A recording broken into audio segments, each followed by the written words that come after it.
Morning guys, Dr. Ken Nordberg here, early July, another fireside hunting seminar. I'm looking forward to the day when we can do a lot more of them in the woods up north. But until then, this will do.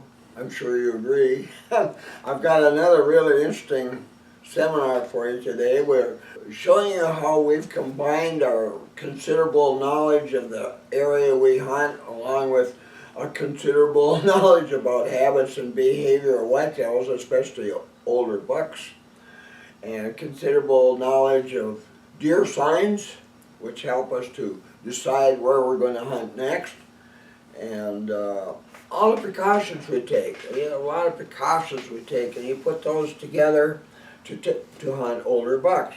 You don't need to know all these things to hunt easier to hunt deer, like fawns and yearlings and some 2.5-year-old bucks. Not all of them are real vulnerable, but some of them are. They're as vulnerable as yearling bucks. But if you want to hunt older bucks, you got to take a giant step forward and learn a lot of things in order to be able to be successful at it year after year, which you can do. Because where you hunt, there are more big bucks, you have more deer, than I have in the area I hunt. And in the area I hunt, I have lots of wolves, which makes our deer particularly difficult to hunt from the outset. But we do well at it.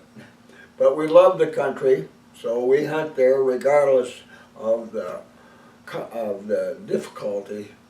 But anyway, before I start, I want to remind you, it's not long now until hunting seasons begin. Like bear hunting around the 1st September, if you're going to hunt bear, you need to get my book if you haven't got it, because if you don't, you're going to make a lot of mistakes before you even start that will make it nearly impossible for you to take a really large bear. I'm talking about bear 300 pounds or more.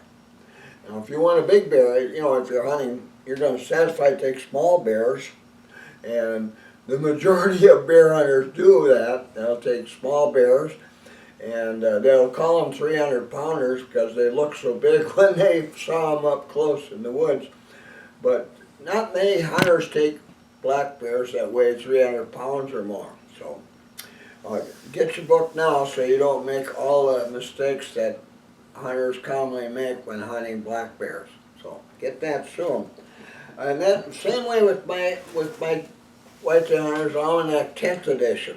That's coming up. See, bow hunting season starts in September, and you're going to want to be able to get out there and scout and start preparing for the coming hunting season.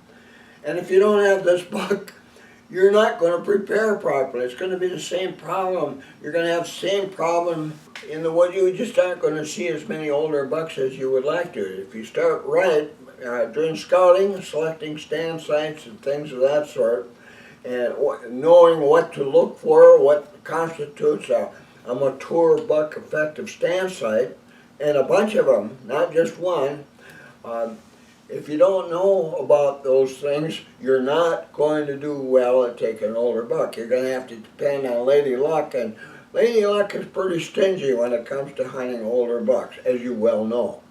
So I'm just reminding you about those. Now, let's get down to business about what I want to talk about today. 17 years ago, my son John took a nice buck in the area we hunt, and part of the story on taking this buck is repeated over and over again in deer camp. And people that have hunted with us Nordbergs for the first time are always really taken aback by the fact that we get out there at 5 o'clock in the morning, pitch dark, and walk 2-3 miles, sometimes 3, but 2 is common, 2 miles, to get to a special stand site out in the woods. And we don't do this just for fun. We do this because we're so very careful about wind direction. There are a lot of products on the market today that claimed to make it impossible for whitetail to smell you. But if you do some checking up on different products, you'll learn, a lot of people have been doing research about whether these products are actually 100% do as well as getting rid of human scents as they claim. I'm not saying you shouldn't use them, because the less strange and strong odors you emit while you're hunting in the woods, the more likely you are to see older bucks. So it's still worthwhile to be as scent-free as possible, but never count on being 100% scent-free. And each day you hunt, there's going to be more scent on you as days goes on.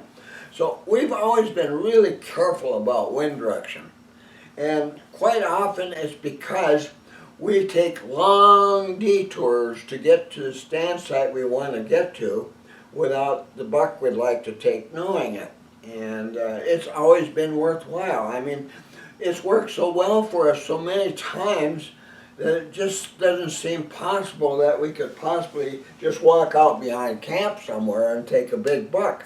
It happened last year, but that was no mistake. That wasn't luck either. There was a lot of skill involved with taking that dominant breeding buck last year behind our camp.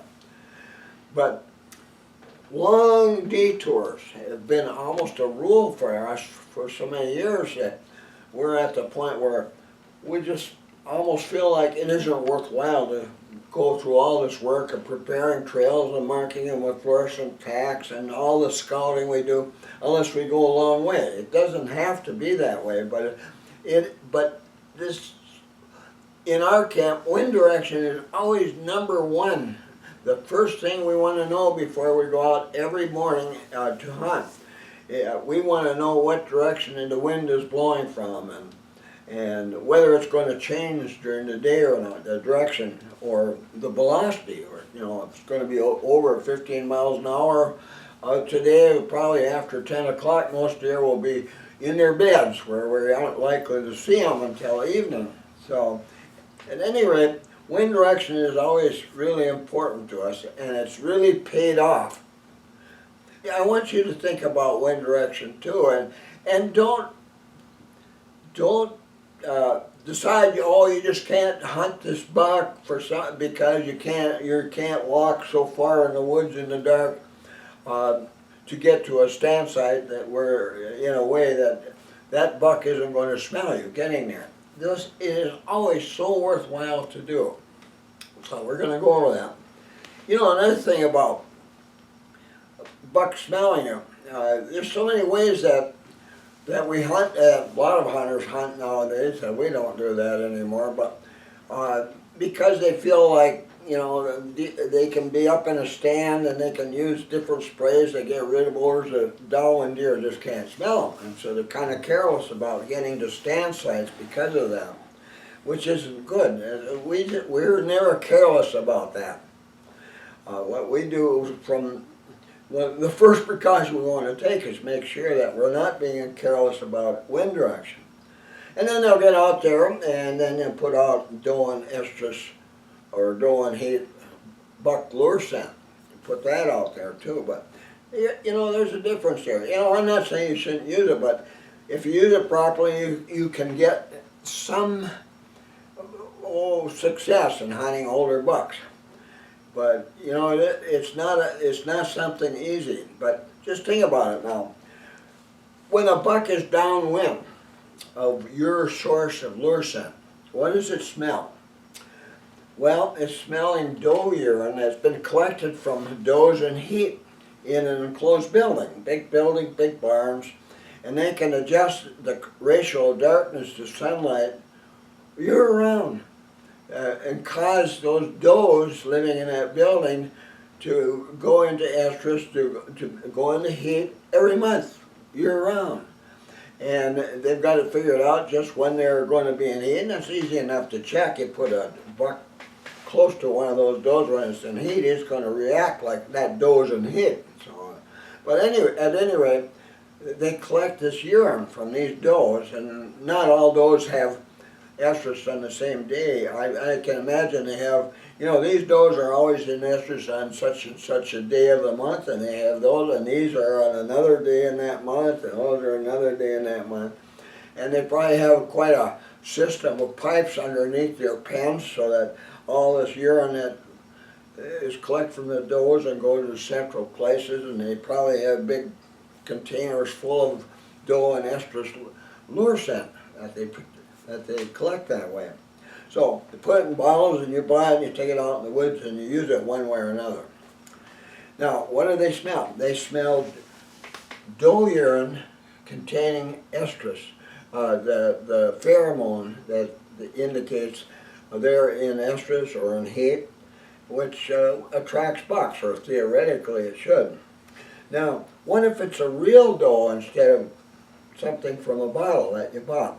When the buck smells that doe in heat, he not only smells the pheromone being released by that doe's body, by its urine, and wherever that doe's urine will be for a while, it'll be emitting pheromone, which will attract bucks as well. Well, if it's from doe urine in a place where you're not sitting, when that buck smells that urine, he smells it, but nothing else. It's just doe urine over there. Now, he'll know if there's a doe there because not only will he smell that doe urine, but he'll smell the doe. You know, next time somebody in your camp has a doe, go up and sniff the thing, see what it smells like. There's lots of odor coming from the fur of a deer. There's tons of it coming from the fur of a big buck, including the smell of its urine, because it uses urine to wash tarsal musk to its ground scrapes on the ground, so his legs have urine applied to them several times a day. And so there's the urine, and then there's the tarsal musk, and then there's the musk coming from glands on the scalp between its antlers, and that's a different smelling musk. Lots of odors there, and those bucks can get to be really stinky. And does can smell them a mile away, and bucks can smell the doe that's in heat a mile away, that pheromone. Just like my dog can smell female dogs in heat a mile or more away and go there, you know, which has been a problem for me over the years. My dog ran away. Where is he? Well, it turns out he's at somebody's house where the dog is in heat. Well, bucks can smell that far away too, if not further. And so, but the point is here that when they smell a real doe in heat, they not only smell the doe's pheromone, but they smell that doe, that warm-bodied doe, that all the other odors that are typical of a doe coming along with it. When they smell a doe urine put in the woods by a man, they don't smell the doe, but they do smell the man. That odor's drifting downwind along with the scent. And so, back in the old days, it worked great. The bucks just ignored that man smell. They can't do it anyway, but they don't ignore it anymore. So, but you still can use it if you do it right. We talked about it in an earlier seminar. So anyway, let's get back to taking this particular buck in 2003. Now, our camp was here. Now, the day before he took this buck, he had taken this trail, and he got on this trail. We call that trail up there the Bunyan's Marble Trail. It goes way out here. I found that trail. Actually, it was a deer trail. I followed the tracks of a big buck on that trail one day in the snow, big 4-inch tracks, and I followed that all the way out to there. And this great big round rock out there at the end of that trail. Actually, our trail, we kept expanding on it over the years, but great big round rock, and I decided to call it Paul Bunyan's Marble, or just Bunyan's Marble, so we call that the Bunyan's Marble Trail. And we discovered, you know, hunting in this area, that there was this pine-covered ridge here, rocky ridge, lots of pine trees, red pine trees on that ridge, and moss and other trees there, but mostly pines, and some of them are pretty large. And then we discovered later on in scouting that there's an area on this end, this high ridge, it goes up pretty high. On this end here, about a quarter of it, there's an area there where they like to bed. And it turns out when they're bedded there, they can see this trail going down here. There's a big spruce bog over here, and there's an elder swamp along the edge there. Big spruce bog, but staying on this highland trail, and we go down in there, they can see you there. And if the wind's from the south, and it was going to be from the south the morning John was going to hunt there, he knew he could not use this trail to get out to hunt in the vicinity of that bedding area. Now, what was kind of exciting for him the evening before, and he sat here, and with his back to this feeding area here, to watch this area of this ridge, look uphill. Because there were always deer there, and it was kind of frustrating him. Every now and then when he'd go up on that trail, he'd hear deer bounding away. They'd be going down this way. And he was really frustrated, but he knew there were deer there. But in this particular case, when he got to the stand site, he found tracks of a big buck, almost 4 inches long, dragging his horse from track to track, alongside tracks, 3-inch tracks of a doe. So he knew that this buck, this square mile, but this is only about a quarter of the total square mile owned by the boss buck of the square mile. But he knew that buck, that dominant buck, was with a doe in heat on this ridge. And that evening, he thought about it back in camp, and he made up his mind, well, he was going to hunt it there tomorrow. And the problem with hunting there was going to be the south wind. So again, like Nordbergs have been doing for years, he decided, tomorrow I'm going to take a really giant detour to get to a stand site where I think I'm going to have a good chance of seeing that buck. And I don't, we have another trail going in over here. It didn't go all the way, it ended right here about that year, but he didn't want to take any trails in the middle here because that south wind would be carrying a scent onto that ridge, and then the deer would know he's here. They smell him going by, the scent coming from one way and then disappearing, and maybe hear a few brush snap here now and then while he was trying to get to a stand site. So that would be a big mistake to go there here, even though it's not on the ridge. And this would be a mistake too. Those deer would probably hear him, and even though he'd be downwind here, he would be too visible to deer on this ridge. And he'd hear deer bounding in the dark, and he wouldn't see them then. So he didn't want that to happen. So he was going to take a giant detour. So what he decided to do, we had another trail that went around through the woods this way to get to a stand site there. That wasn't a bad stand site. I'd taken a 13-point buck there one year, a nice big one. But anyway, he was going to take this roundabout route, and from here, this is about 1.5 miles at least from here to a stand site that he was planning to use. So in the dark, so start out about 5 in the morning. And it's not an easy one. You go on, this is really thick timber. We had this marked. We had this trail all the way up to this point marked with fluorescent tacks.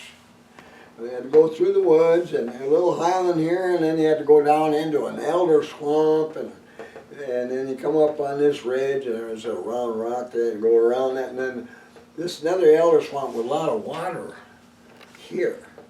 Well, you got up to this spot. We didn't have any trails going this way, so but he figured if he stays well to the end of this ridge here, this is the highest part. It gets to be a high peak over there. It's full of rocks, but the ground was covered with fresh fallen snow, heavy enough. So he thought his best chance of getting to a stand site, he wanted to be right here, not that far from this feeding area, a little saddle area here in the ridge, go down low, and big feeding area here, another feeding area here. But he was thinking that come about 9 o'clock, those deer would be back in this bedding area, this doe's bedding area here, after feeding.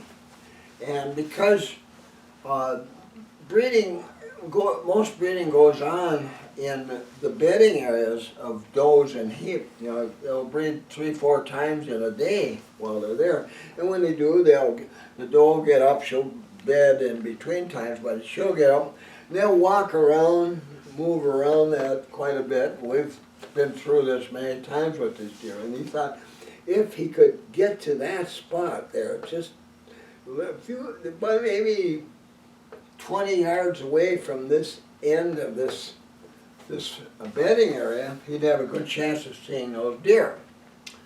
And so he made his way all the way around there, and he got to this last, the end of our trail on this ridge right here. Had to go through elder swamp here, and had to go up over this highest part of the ridge, way up over the top, and then down to Bunyan's Marble Trail. And then once he was there, his scent, south wind, would be blowing off into the spruce bog, and there was not much chance that the buck and doe he would like to get would be in that spruce bog. It's quite a bit of water in there, and just nothing there but spruce trees and moss and water. So that's kind of a go-through area if necessary, or an escape area if necessary. So anyway, he figured once he got to this spot, then he'd be moving crosswind, and not that far, maybe a couple blocks, to get to a spot where he wanted to sit low there, where it'd be fairly well hidden by evergreen trees, sitting on a stool on the ground, and this area, the saddle area out in front of him here, and then this little higher spot to the right, going up there, a lot of evergreens up there, pines, jack pines all over in there. And he'd be sitting there, and he figured if he kept his eye on this area here, he'd be watching this area, this saddle area, and this end of this bedding area. His odds would be pretty good of eventually seeing that buck. Anyway, he made his way carefully all this way as quietly as he could over that, which was probably really quiet, because I've followed John through the woods close to stand sites in the past, and I know he can move really quietly. But steady, all the way, just kept going. In case there were deer around here, we didn't want him to get excited, you know. As long as you keep moving, your head pointed straight ahead, his little flashlight shining ahead. But there were no fluorescent tacks or anything, you just had to know where to go here. Finally got up over the top, and came crosswind back on Bunyan's Marble Trail to a spot over here right at the end of the woods near the spruce bog. And he had a nice stump, and put his stool down in front of the stump and sit back, something to lean against, relax. And he knew he was early. He knew when he got there, they were feeding somewhere. They could have been feeding here, and they could have been feeding here, along this edge here, little area. Anywhere in those areas. So he figured they'd probably be around 9:30 before he'd see a deer. And so, but he figured it was still worth it to go in early, because that would make it doubly unlikely that they would smell him getting into position. So he sat there and relaxed. But that was a long way, long, hard trip on foot to get to the stand site. So he got there and got his head net pulled down and face covered, hands covered, you know. So he's all set, sitting there relaxing. So he was sitting there, and at about 9:30, all of a sudden here comes the doe running, running right up real close to where he was, and the buck right behind him. They ran and disappeared, and there he was sitting there, caught by surprise by this sudden running. And so he sat there listening, and about 2 minutes later, I'm sitting here. So pretty soon here comes the doe running back. I guess she was being a little coy, and she was kind of alone, and she stopped about 30 yards away and looking back, and pretty soon here comes the buck, and he walked up to her. And then they started moving toward John, and they stopped about 20 yards away. Nothing to it. John had his gun up, and the safety off silently, scope on it, you know, and pop, down went the buck right there. It was amazing. You know, so often, having done all the work we do, just for, look at this, taking a trip like that through the woods in the dark, and the preparation it takes, and skill, and knowing why you have to do that, you know. John knew he had a doe in heat in this area the evening before, and they're only in heat for 24 to 26 hours, so he knew he had to get there today. This was it, probably. After today, that buck would be somewhere else, but he was with the doe, and doing all that, having done these things so many times before, in all the years we've hunted older bucks, and it worked. I mean, we go to bed in the evening and got this plan all figured out, and it's so darn exciting because you just can't help but feel, I'm going to get a buck in the morning. I mean, because you've done it before and it worked, and this seemed infallible, you know, and it was. And it happens, us Nordberg keep doing this year after year after year. And that extra effort, extra scouting time in October, mid-October, scouting and preparing trails. Now, he never thought at the time that be using that trail to get downwind of a buck over there on Bunyan's Marble Trail. But that evening, after finding those tracks, the evidence of a big buck with a doe in heat in this area, and knowing this bedding area was here, and feeding area is here, and taking that extra effort to make that long approach to get there this way, knowing that would pay off, you know, he was feeling pretty sure, I'm going to get a buck in the morning, and it worked.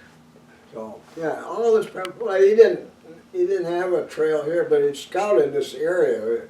We have an area here we call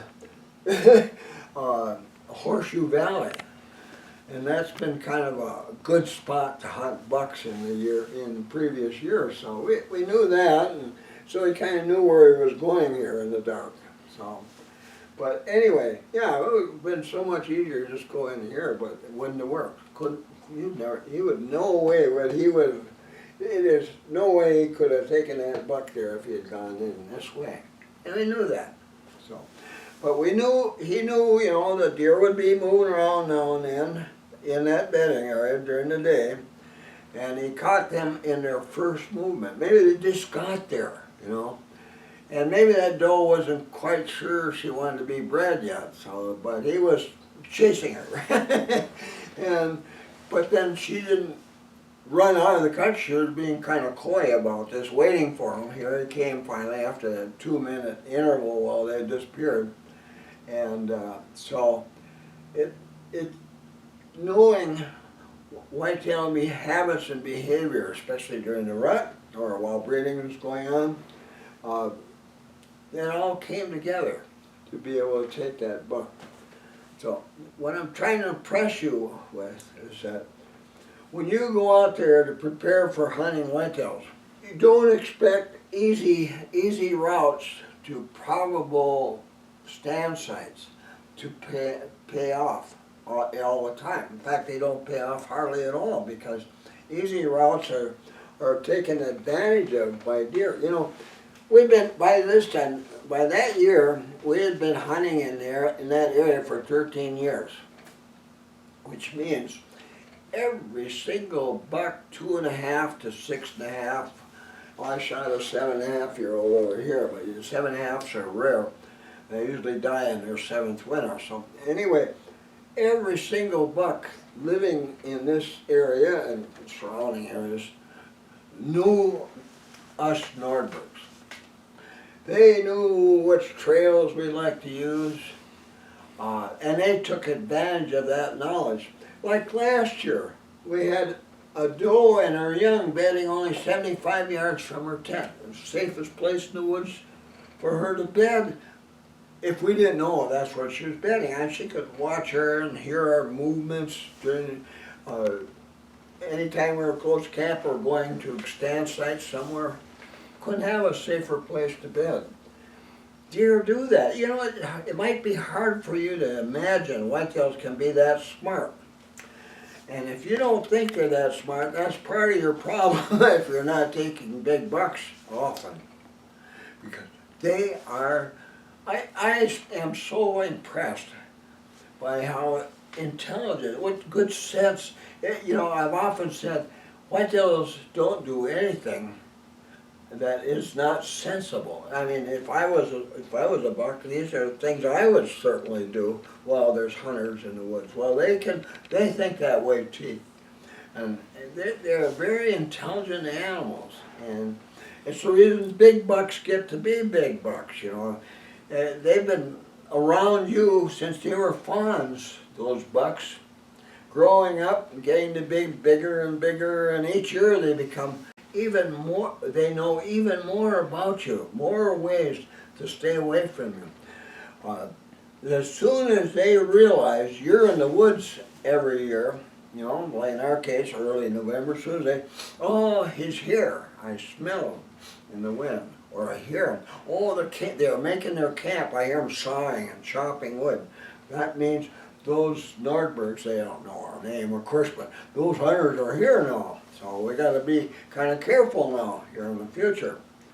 And it doesn't take them long to realize that that hunter that I've been staying away from in this area is doing that again. He's coming in here, he's going out here, he's doing it again, just like he's been doing in previous years. Well, not much to worry about. Making this extra long trip to get over to that spot where, and taking the long way around so he wouldn't be smelled. Well, he might be smelled, but if that doe and that buck, and the doe has a lot to do with where they are during the day when you're hunting them. If they smell your scent coming from way down here somewhere, and they can on the wind, you're so far away they aren't worried about you. No, and then you kind of get out in this area here, and no more scent. They don't hear you, they don't smell you, they don't see you. You're out of their mind then. We're safe. We can just keep doing the same thing like they've been doing year after year. They had no idea, no reason to believe John was sitting there. None whatsoever. He had never hunted at that spot before. But anyway, those bucks know everything there is to know about how to avoid you. And a lot of the does as well. There's so many ways that you can goof up right from the beginning. I mean, if you'd gone in this way and got close to him and caught him by surprise and that buck had to raise his tail and bound away, chances are that the odds are he's gone for the hunting season. He'd disappear, he'd run off way out in this area somewhere and stay out there for the whole hunting season where he'd be perfectly safe because nobody goes there. Right from the outset, you got to be doing. You don't want to alarm big bucks. You don't want them alarm them to the extent that they raise their tail and maybe snort going or caught by surprise. Holy cow! There's a human right there. Snort, snort, snort! I'm getting out of here. You don't want that to happen if you're hunting big bucks. So that rarely happens to us. Sometimes it does. You know, and certainly we don't get a buck every day we hunt, and the first time we go in the woods we don't get them. Sometimes it takes 8-10 days before we get one finally. But when we do, it's almost always at a spot where they have never known us to be before, waiting in ambush. And so when we start to realize that this is important, that characteristic of a buck stand site became foremost in our mind. Besides always working from downwind or crosswind to get there, but a stand site never used before is the best big buck stand site in the woods. As long as deer signs tell you he's likely to be here. during the next feeding cycle, you know, in the morning or evening, and he wasn't alarmed. Meanwhile, he wasn't running or trotting fast to get out of the area. This buck didn't know you were there when he made these tracks, so he was at ease, just walking, not being cautious. So the chances are good he's going to be back in this vicinity during the next feeding period. But, you know, you got to know things like that to be a regularly successful buck hunter. Like I said to start with today, there's so much to know. There's 30-some precautions you need to take. You know, we do it without thinking nowadays. When we're scouting, we don't worry about precautions. We scout, but we do it early enough so it doesn't affect the habits and behavior of the bucks we hunt during the hunting season, later hunting season. But anyway, there's so much to know.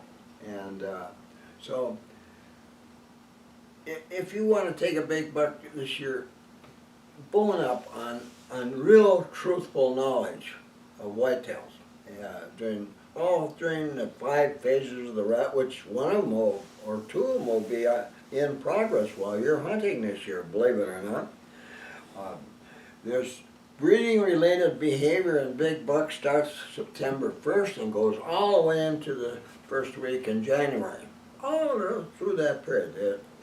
Breeding affects where big bucks will be, even if it isn't currently in progress. There's 2-week intervals between each of the 3 2-week periods of breeding, beginning in early November, ending in early January.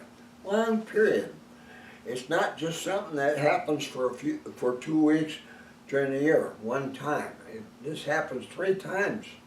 And you've got to be able to read deer signs and know what those signs mean. And sometimes the deer signs are a little different, like John finding doe in the urine of a doe in heat, and they knew she was in heat because there was blood in the urine. And that's characteristic of the urine of a doe in heat. And so that gave him an idea of what he had to do to get the buck that he thought would be coming to that doe very soon, and it worked perfectly. So those are things you need to know.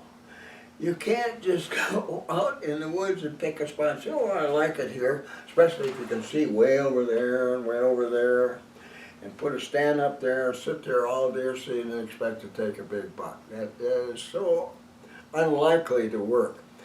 And using lures, depending on nowadays, it doesn't matter if it's doe and heat lure scent or a call or rattling antlers or a food of some kind or a mineral block or a salt block, all these things, some kind of food like a pile of corn or apples. If you're depending on lures, those deer learn about lures really quick. And once they realize those lures are in a vicinity where there's a hunter in a tree waiting in ambush or guarding the area, maybe they think that a human is guarding this area, you don't want to go close to that spot. Well, then that's it. Not only for this season, but for every season from that on during the life of an older buck. He's going to remember that. And once he has a clue that you're there, then, oh, he's here, and he's in the same tree.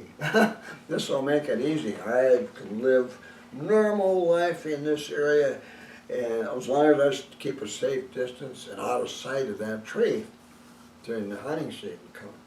So they'll do that. And so, no, you got to catch them by surprise.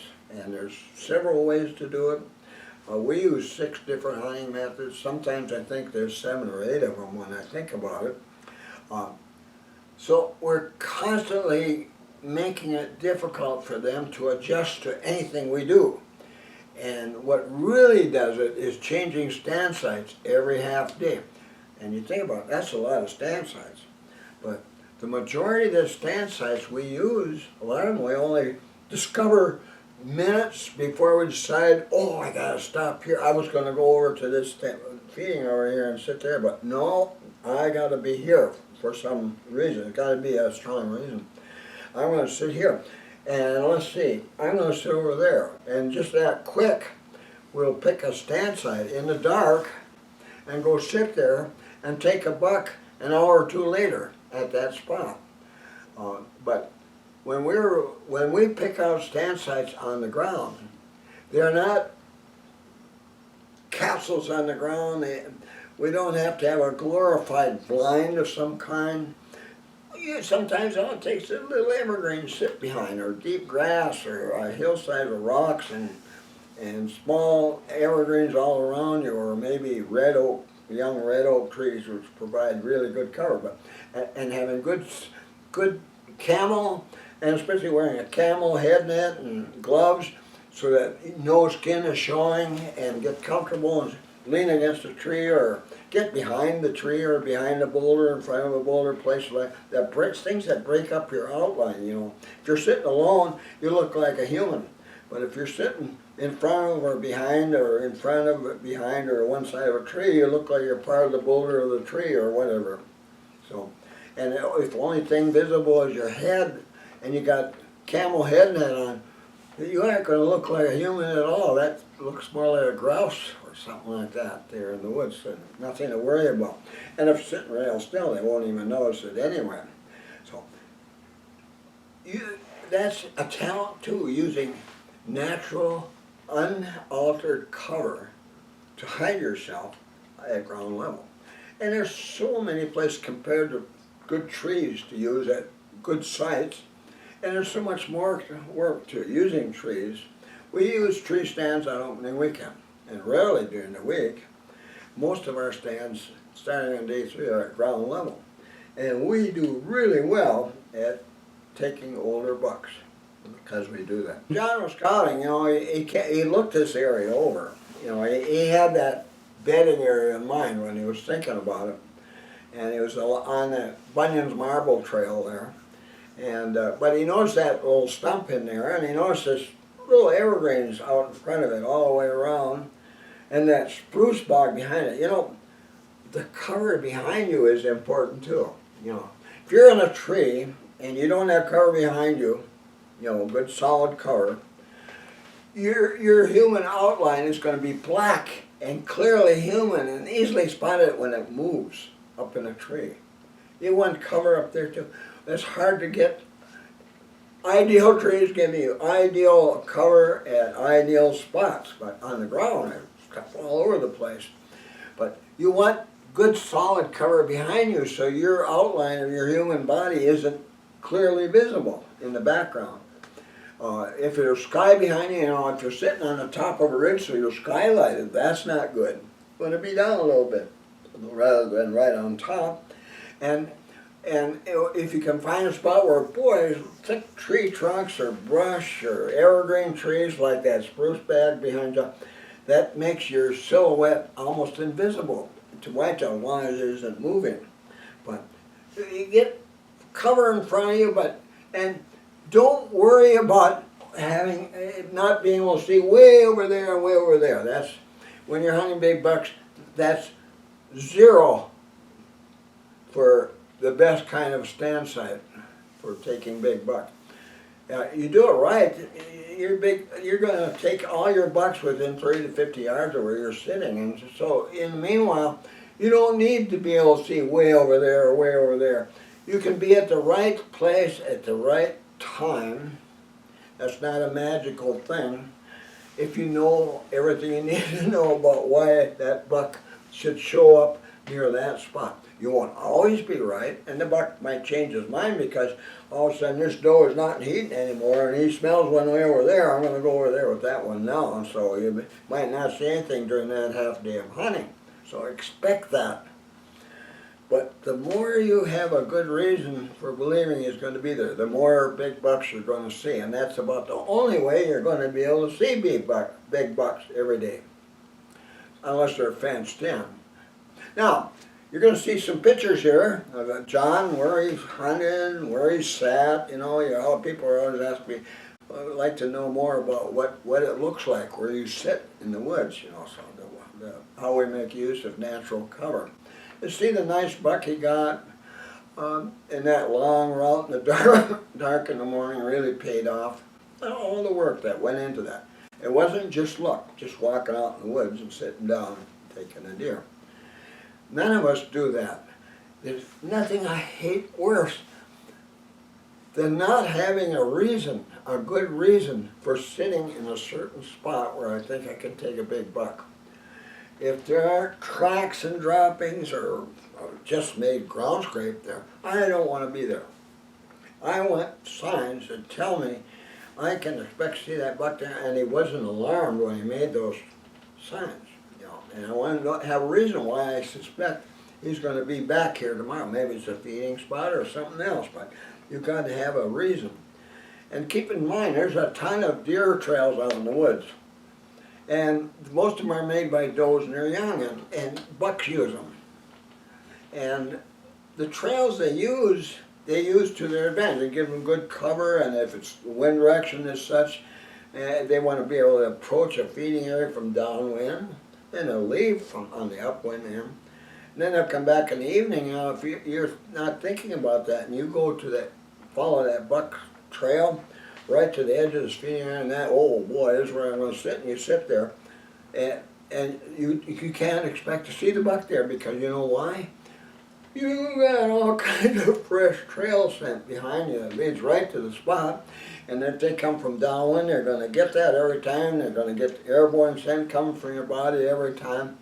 And you go out there in the morning, it's good to come from downwind because they're already there. They start feeding shortly after 4 a.m., so they're out there feeding in the morning. But in the afternoon, they come later, maybe only, like a lot of times, 30 minutes before the sun goes down. Where we hunt, we a lot of times don't see any deer until that particular time, but they always come to a feeding area from downwind. So in the afternoon, you got to be crosswind, and crosswind in a way so your smell isn't blowing out into that feeding area. So things like that to know. So anyway, again, get your book. So you don't make all of the common mistakes right from the outset. You can check with this book. It's going to be hard for you to remember everything I've taught you and all the many, many YouTube presentations I made on deer hunting. If you got a book in deer camp, you can readily go back and say, gee, why did Dr. Nordberg say that? And so, oh, here. And then you know what to do. And this happens all the time. You should see books. I've seen books used by hunters over the years that they bought from me, and they'll show it to me. There's dog ears on pages, there's all kinds of underlined areas, or colored pencils put through lines to check on, and dirt and blood. It's just, they're such well-used books because they've been referring to things often in that book in deer camp, or sitting in their car at noon or whatever. But anyway, you're going to want this thing one of these days. So don't wait till the last minute, because if you do, you're going to make all the same darn dumb mistakes before you even start. And your odds of taking a big buck will be really bad to start with, again and again. So do that. So there you go. Well, enough for today. So thanks for watching, guys. See you again soon, and take care out there. We'll spend some time in a future seminar talking about precautions you ought to take to prevent being infected with COVID-19 in deer camp. That would be a terrible thing. So we'll talk about this.